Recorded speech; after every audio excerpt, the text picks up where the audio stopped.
We are here in Paraiso Nature Park. There. And the main highlight of this nature park is the majestic lake view here. It's a park by the lake actually. And it's really a very relaxing park here in Aurora Province. There. So it's a very beautiful park.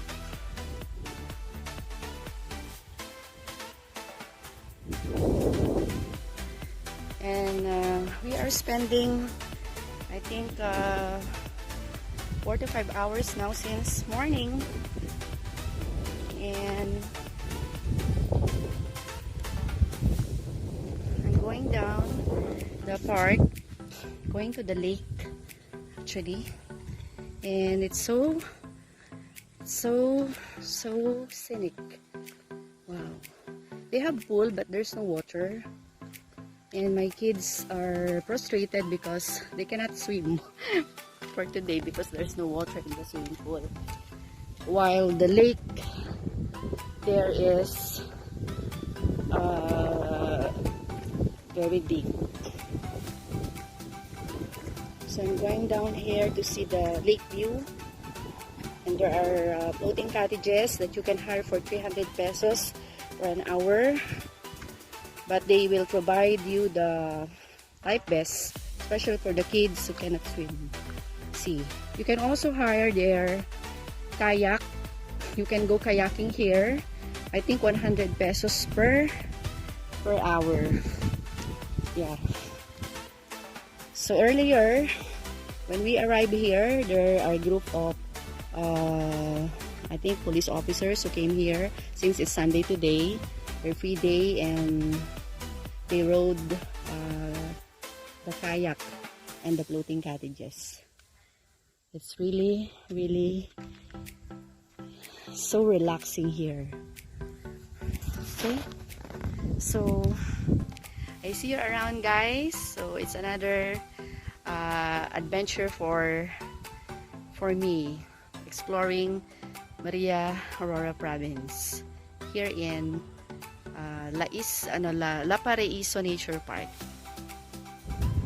Hello, this is Mary the Explorer again, exploring Paraiso here in Aurora, and we are here in the floating cottage. The view is so scenic, and you see the lake here. It's actually the dam. What do you call the Dow Dam here? And there are a lot of fishes, and you can catch your fish. You can also ride the swam boat there. And here is a lot of floating cottages are here, but you have to rent for 200 pesos per hour, or I think 300 pesos per hour. And the view is so majestic, as you can see. The different cottages, floating cottages, and the trees surrounding the area of the resort there. So we are here since I think 8 o'clock in the morning, and it's now almost afternoon, and we are still enjoying and having fun here. We ate our lunch and we are resting, we are relaxing.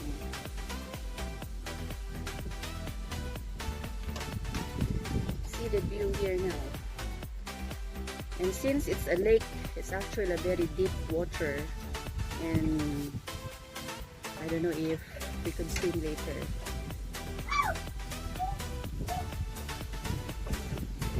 Okay, see you around.